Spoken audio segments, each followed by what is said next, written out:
Vaya futuras novillas, ¿eh? Bueno, futuras ya prácticamente. Que aún no son muy grandes, pero... no sé, no os quiero mentir, pero... por 12, 11, 12 meses por ahí. 11, 12, sí. Bueno, no, 11, 12, no, 11, 11. 11. 10, 11, madre. Pero... bueno, hay una de... pues ahora estamos en marzo. Y hay una de finales de marzo, así que... tiene un año, esa 12. Pero las demás 11, 10 y pico por ahí, meses. Pero están gigantes. A ver si las damos grabado.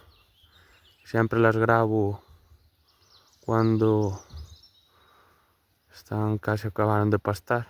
Están con pasto. Es exagerado. A ver si me adelanto.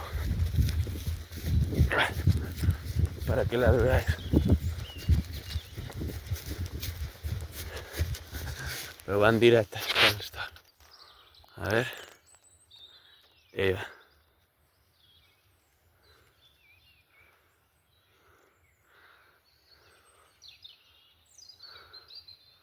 Muy buenas novillas.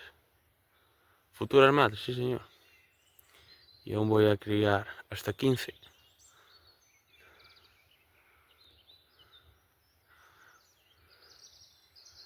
Van a entrar ahí para la entrada. A ver si suben de una en una para verla.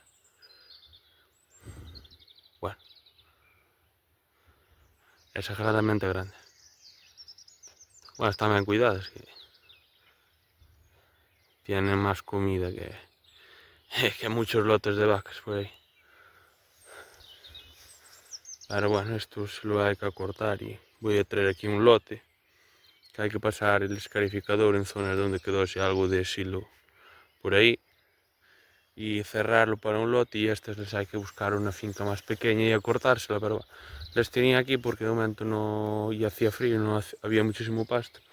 Pero esta tengo que pasar el escarificador, pues yo quería que la pastaran algo y abonarla esta y otras dos grandes que me quedan que guardé. Bueno, así que nada, vamos a seguir, venga.